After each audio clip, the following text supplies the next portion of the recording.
Hey, this is Sandy. And Randy. And we're here on AT Corner. Being an athlete trainer comes with ups and downs, and we're here to showcase it all.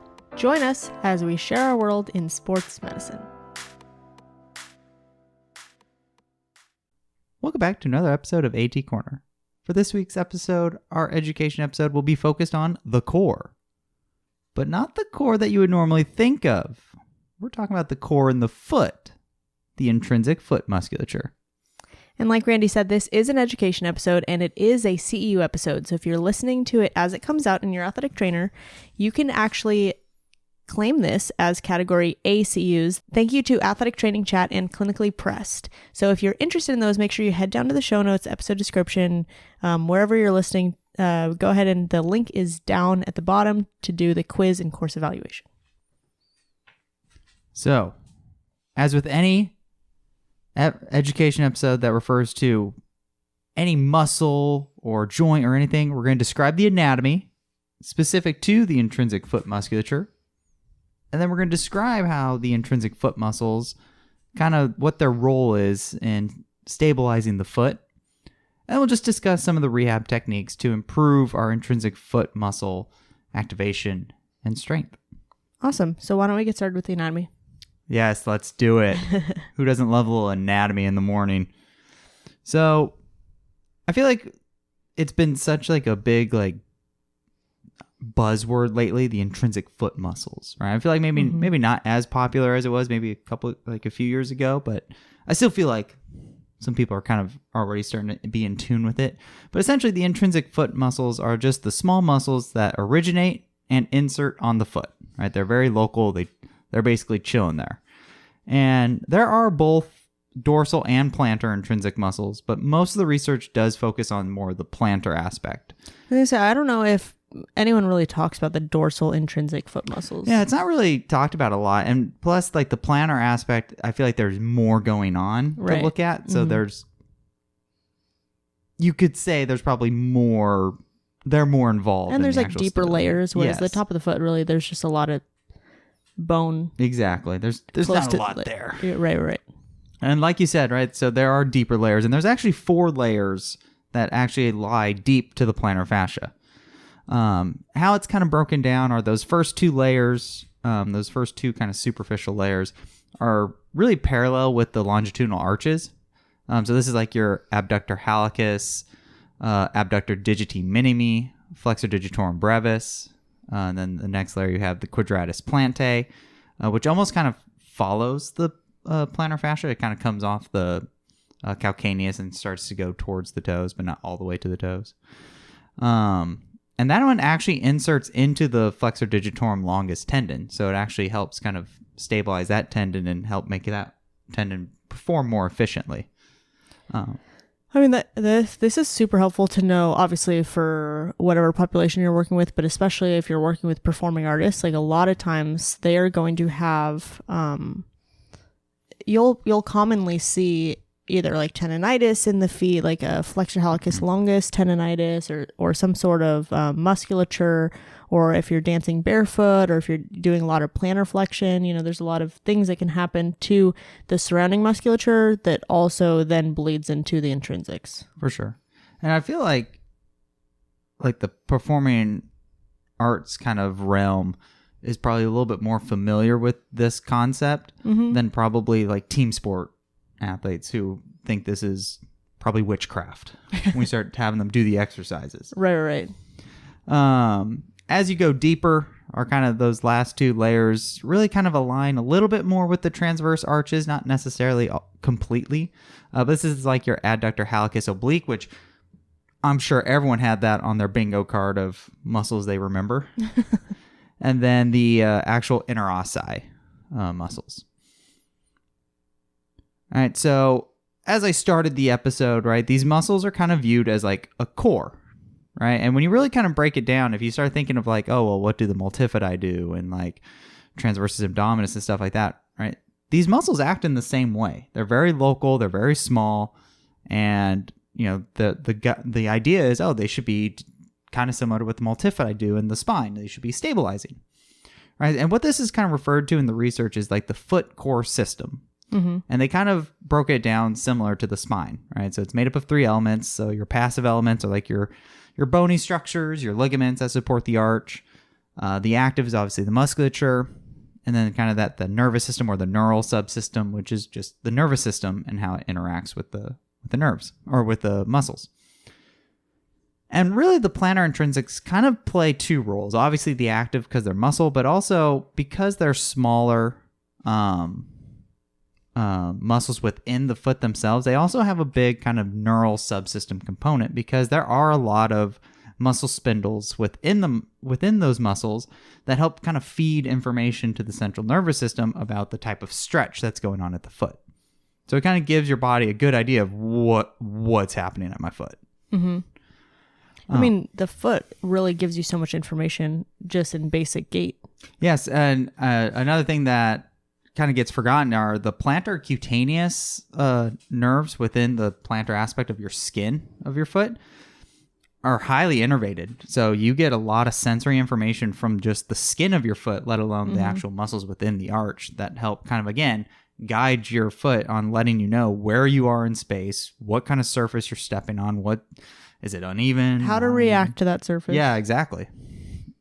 Right. So the overall goal of these muscles is just to provide stability to the longitudinal arch, and it actually does assist in transferring energy during propulsion. Most people kind of view this like idea from like the plantar fascia, like that whole windlass mechanism, like kind of acting as a spring, but actually a lot of it does come from tension from the foot intrinsic muscles. And without them, the plantar fascia really wouldn't be able to do the job that it would be able to do. So you can already kind of start to hint if we have dysfunction there, it might piss off the plantar fascia. So what you're also saying is if these help with propulsion, then intrinsic muscles can also therefore help with sprint speed. It could help with performance as well. Absolutely. That's how you get buy-in with your athletes. Yeah, and it makes things more economical. So if you're a distance runner, right, your whole idea is you want to be moving as efficient as possible. These muscles help with that. Mm-hmm. So how these muscles kind of function during gait, again, the goal is, hey, let's keep the foot stable, right? If the foot's stable, you're able to propel more force. There's less wasted energy, all that stuff.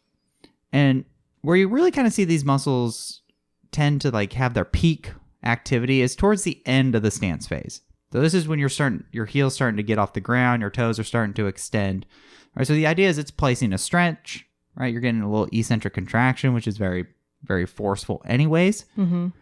And this is really kind of what kind of led the idea of like, oh, these muscles might be a little more involved in the propulsion of the foot. Mm-hmm. You know, it's not just the plantar fascia doing all the work. If anything, these are probably doing a little bit more to help take pressure off of that passive kind of tissue. Mm-hmm. Another idea to kind of look at too is some of these muscles do have longer tendons, right? Which means when they add tension, there's a lot bigger of a spring that can happen. So again, add a little tension to that tendon, it stretches, and then it recoils. Bam! The only thing is you can't really do eccentric muscle contraction of intrinsics. Like I mean, it's training-wise. it's just That's hard. you're right. If anything, it's more like hopefully you activate them and hopefully it transfers to that type of muscle contraction. Right. Right, but again, it does show the idea of, man, if these muscles fail, right, it might lead to the plantar fascia doing too much, and then you get those plantar fascia issues. Right. It was interesting that was pretty consistent. Late stance phase tended to be where a lot of high activity was at, and a lot of them, that's where they peaked at. Like that was the highest of their activity. There is some stuff that showed a few of them, a few of the intrinsic muscles had some high activities, like right at like heel strike or like where the almost early stance where you're actually starting to load the foot, but not quite mid stance. And I think the idea behind that is it's preparing the medial longitudinal arch for the collapse that occurs during mid stance, right? It's help preparing to control instead of your foot just flopping on the ground. Yeah, we can't have that. No, I can't have that. We weren't ready for these sound effects this morning. I was not ready for that sound effect. Right. So I think that's the kind of idea. But also, you have to remember when we look at muscle activities, right? A lot of it is done by surface EMG. Well, a lot of these muscles are really close together. And so there could be a lot of crosstalk. So surface EMG studies are really limited in actually like giving you a good sense of what's truly happening. So they do try to do like fine wire EMG where they actually inject a sensor into the muscle. But then obviously you have this like fine wire thing in your muscle and you're told to, okay, now go ahead and walk with this. Yeah, some people don't feel it, but some people can't tolerate that. Yeah. So there's a lot of limitations to this research, but the idea is kind of, you at least have a general idea. And it does make sense of, okay, well, let's prepare the foot to actually accept weight. Right. So that's the gist of just, okay, what are these muscles doing during gait? And again, the idea, support the arch, right? Make sure we can control it.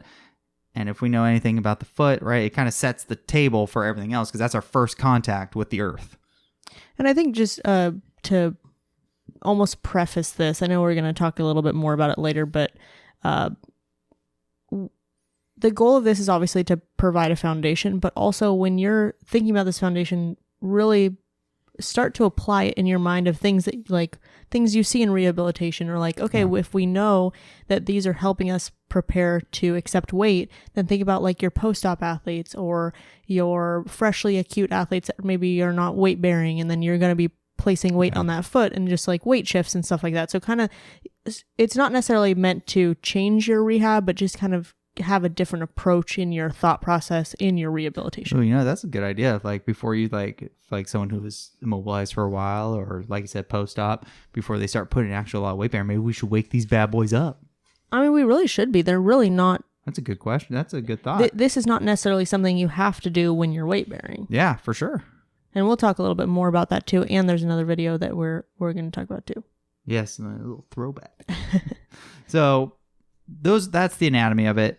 And what's interesting is, again, it does really serve that kind of support role to all our extrinsic muscles, like our post tib, flexor hallucis longus, flexor digitorum longus, because at a certain point in the gait cycle, right, they're not in a good position anymore to help with that propulsion that comes from like the calf, right? So again, the unsung heroes of gait, basically. So as we kind of start looking at the rehab of, okay, what do we do? Like, what am I supposed to do with this? Right. And there are actually some tests to actually kind of identify, okay, who actually has like weak intrinsics. Now, you can actually evaluate this. They're not the best, but it gives you an idea. Some of it is just looking at posture, right? If they have a flat foot like pes planus, right? The assumption is, okay, they probably do have weak intrinsic foot muscles. Again, it's an assumption, so it may not actually be true. Also claw feet, right? If they have like really like curled toes, right? That it can be an indicator of that as well. But there are special tests, which I thought was pretty wild. First one is called the paper grip test. It's basically you put a paper on the ground and then the patient flexes their toes and then you pull the paper away. So if they have weak intrinsic muscles, the idea is the paper doesn't tear, it just kind of slides out.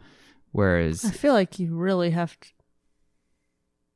What kind of? I guess do you have to start the tearing of the paper first? I feel like that's really hard to. No, I don't think so. I think they gotta lock in, and then you pull, and it like, or at least it like crumples. Like you see the resistance. From okay, the so toes. you get some resistance. I feel like tearing paper, like just. That's what you're looking for. Yeah. So maybe we'll have to test this. Yeah. So if there's not really resistance or it doesn't really grip the paper, then okay, I could see that. Intrinsic muscles are trash. Right. And then there's also the knuckle test. So the wording on the knuckle test in the article is weird, so I might change a little bit. But essentially, the patient flexes the metatarsal phalangeal joints, and you're looking to see if the heads basically pop out, so making knuckles in your foot. Now, again, here's where the wording was weird. If the metatarsal heads showed, like if you saw them, the test was positive, but that indicates that they have strong intrinsic muscles. Okay. Which is weird to me because I feel like that would be negative because you're looking for weakness. Right. And then obviously if the heads don't show, like that was a sign of, oh, you have weakness, right? Because you didn't actually get the curl of that joint. You mostly just got the joint pushing down. I don't know. So it did show a relationship with the paper grip test. So that's how they kind of were like, okay, yeah, see, it tests the same thing. Does this have to be done on the flat on the floor, or is it not just, this one? The knuckle test, you can have them just relax? yeah. Again, the problem is that I just don't like the wording. Mm-hmm. And then also these tests are limited as well because flexor hallucis longus and flexor digitorum longus also perform these actions. And they're probably going to take over. So it's almost like, how valid are these for the actual intrinsics? Right. It's kind of up in the air, right? It's not like they necessarily looked at, like, compared it with like EMGs to show if they really were activated or anything like that. Right. I feel like I feel like this is just a plug for the flexor hallucis longus. If you are not as familiar with that muscle, there's such a great involvement of the FHL in gait and just support of the arch and great toe and countless things. So, like, this isn't your plug, your action item in the middle of the episode to go, if you don't know what the flexor hallucis longus is or where it runs, go find some anatomy, go find where it runs and where it originates and where it inserts, and start to notice, like, in your foot patients, start looking at where, if that is part of the problem, because it's something that's really easy to target. For sure. And I feel like we should do an episode on flexor hallucis longus. I would love that. But also, too, the posterior tib, too. I mean, if you look at the insertion, theoretically, it's literally everything on the on the plantar side of the foot. Attaches everywhere. Right. And so, yeah, like you said, like, even though they're technically extrinsic muscles, they do have a really large role in also helping support that arch. Are we ready to go in rehab? Yep. So now that we've identified that, those bad boys aren't doing their job anymore, now we got to do something about it. And in general, there's kind of 4 exercises that kind of been viewed to be used for intrinsic foot muscle strength, or at least that have actually been researched. Also known as toe yoga. I was going to say toe yoga, and then there was another one, they referred to it as toga. Toga. Which I thought was funny. I don't know why. So actually, this is our plug. We did an episode on this, like, way back when, I think one of our first years doing this podcast, episode 72. Ooh, so that must have been like season 2 or something. Maybe. Probably, actually. So we did bonus content where we actually filmed ourselves doing a whole episode for that plantar fasciitis episode, but there is a video that you can actually learn toe yoga. It's episode 72, and we will link it down in the show notes below. For sure. And that one's also eligible for CEU. So if you go on clinicallypressed.org, you can find it in the courses, and it's bonus content. So in the actual episode, I can't remember if it was like 0.5 or 0.75. Yeah. It might have been 0.5. Yeah. And then whatever the bonus content is, it adds like 0.25 to your CEU. So if you do both, then you get like however many. Yeah. So the exercises are toe spread. So it's actually splaying your toes. Great toe extension. And that's great toe extension alone, right? So it just should be the great toe, not your toe came up and all your little toes came up. No, should be just great toe. And then there is just little toe extension. So again, just the little toes. Great toe stays down. And then I feel like this one, it has become pretty popular. The short foot.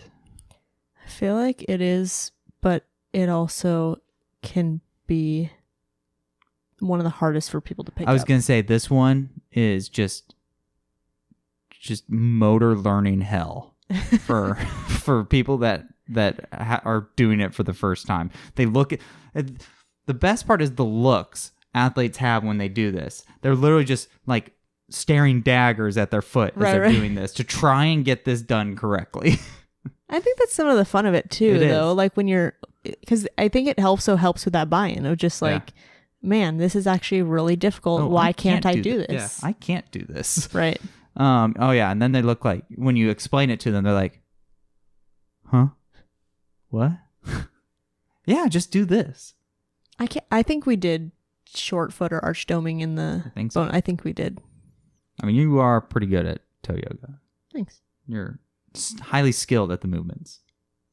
You guys can test out your skills. And what was really nice is the literature that actually looked at, like, okay, how do these muscles activate during these exercises, actually showed a lot of them just activate pretty much all of them have the same level of activation no matter what exercise you choose. So it's not like you're, oh, this one I'm preferring to activate this one over this one. No, like they tend to kind of activate all together with them, which is kind of cool. So you don't have to feel like you have to change it up too much. Like you give these, hey, you're hitting what you need to hit. Right. And it was really cool how they kind of identified that. One of the studies used functional MRI. So you could identify each individual intrinsic foot muscle. That is pretty on cool. Its activation. Yeah. So like it really kind of took out the guesswork on like, oh, well, surface EMG or fine wire EMG. And again, it takes away that pain that sometimes is accompanied with. Because also fine wire. pain, if you have pain, then obviously it's going to change your mechanics. Yeah. Which then it's like, how true is this? Absolutely. How true. Yeah. No, that's a good point for sure. So the studies that actually kind of looked at the effects of, okay, what if we do these strengthening, really kind of looked at like 4 to 6 weeks, right? So what did it look like at that point? It just seems so long. Yeah. And again, it's not like every day, right? I think they did it like every other day, 3 days a week, or it was like something like that. And training was shown to improve the motor control of these movements. So the movements got easier. They got better at them. They actually showed decreased navicular drop. That's great. Yeah. Improved balance and just overall foot strength improved. Right? So that sounds great to me. Sign me up for that. One interesting thing that some of the studies did look at, which is kind of an interesting concept and actually might help with those like kind of beginning stages of someone learning how to do this, is looking at how neuromuscular electrical stimulation, so like settings like Russian and stuff like that, how does that affect our activation of these muscles during rehab? That's a really good point. I've never thought to do Russian on your foot. Right? And really, there was no difference at the end of like the trial, right? Like at the end of 4 weeks, both groups did the same, whether they did it on their own or whether they had the neuromuscular electrical stimulation to help. They still were able to increase their strength, decrease like all that stuff. But what was interesting was the neuromuscular electrical stimulation group saw the initial improvements in their ability to do all that 2 weeks sooner. I mean, that's solid. Yeah. That makes all the difference. Yeah, for sure. And especially like in a sports season. Yeah, and the idea is kind of the same as like when you have post ACL, right? You can't really, as much as you really want to, you can't fire that quad. So we do like Russian neuromuscular electrical stimulation to help trying to get the body to remember how to do that. It's same thing, same idea as this. That's really cool. Also, I think going back to that last point, I think this is also something to stress with the people who you're working with. After they're doing this rehab, like if someone has a flat foot, like they're going to continue to have a flat foot. That's like not our goal of changing that anatomy. But if you do have a flat foot, and that's coming from an increased navicular drop, you are going to want to strengthen that. Yeah. Whereas if you have if you have a higher arch, that's a lot more rigid, you're going to want a lot more flexibility. For sure. So I think just also having that education piece also helps within this rehab, because then you're making strides and knowing that the attainable goals that these athletes, patients, whoever you're working with are trying to get to. Yeah, because I think that's important to remember, like, because like pes planus or like, flat feet, sometimes that's anatomical.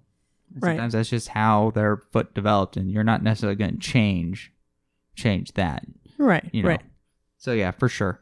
Also, what I thought was interesting is just with like that neuromuscular electrical stimulation, right? It also triggers that kind of neurological input from the foot and help kind of increases that kind of reflex ability of the foot. Because remember, there are a lot of muscle spindles in there, right? So if we can get it to actually be able to react to a sensory kind of stimulus like stim, you should be able to see that reflex pathway get better, especially if it's already been diminished. One interesting thing is they compared even one session of neuromuscular electrical stimulation, and even just one session of it, they saw improvements in just how it activated. That's awesome. But they also compared it to like a sham group. So they just did tens, right? So tens just you feel the tingle, that's great. Right? So like not trying to get muscle contraction. And the group that just had tens on their on the plantar surface of their skin did improve balance. I could see why. Yeah, because the cutaneous receptors were firing, and it increased the sensory input to the brain, and the brain was all about it. It was like, oh, I know, I can be efficient now. I mean, ever since you brought up, I think I don't remember what episode, because it wasn't TENS. TENS was a long time ago. That was a long time ago. There was an episode more recently that you talked about putting TENS on with Rehab. Yeah. And that's changed. Like, that's changed my practice. Well, I'm glad. Yeah. But yeah, so I thought that was interesting, and right now we're taking a neuromechanics class, and it just really kind of, I don't know, I felt like I could see that link, and it was like, oh, I know why that happened. Mm-hmm. Talking about H reflexes and stuff. Right. Oh, the H reflex. So, in general, what could we kind of use this kind of rehab concept for, like any pathologies that you could see this being beneficial? And really, it is a lot of just lower extremity in general. Mm-hmm. So it really doesn't have to just be foot issues. You could really expand from there. They've looked at chronic ankle instability / ankle sprain and saw improved balance and improved self-reported function. So the patients felt better. It could be used for patellofemoral pain. That's just pause for a second. Like, that's crazy. I love this connection of how, like, the foot can help with, like, a different joint. Yes. And I mean, I know that we talk about, like, it's all connected, but, like, just seeing this right here and just taking a moment to recognize, like, the impact of, like, the core of the foot can really, and, like, you do gait with everyday activities. Like, you're usually walking on your feet, I assume. For most people, you're walking on your feet. The fact that it has so much impact up the chain. Yeah, for sure. And, like, obviously there's the pes planus component to it. Right. If you have an uncontrolled arch, right, it's putting a lot of rotational stress onto the patellofemoral joint. But also just from thinking, like, the aspect of, like, this is where the foot is where the initial absorption of force is going to be. Mm-hmm. And if it's not going to be efficient, it's got to go somewhere. And it could just go right up to the chain to the knee to absorb that force. Right. And really, when this is applied to patellofemoral pain, they saw decreased pain. And obviously those that had a navicular drop or a significant navicular drop, they saw a decrease in that. This, I mean, the knee, you really have to think about, like, where is the alignment coming from? It's either coming from the hip or it's coming from the foot. Yeah. Yeah, for sure. The knee's not just doing this on its own. Right. And then, of course, plantar fasciitis, plantar fasciopathy, right, help kind of support that passive tissue. And again, we've already kind of talked about how this musculature might actually be doing a lot to take load off of the plantar fascia that maybe we're not necessarily accounting for. Sweet. So what's your action item from this?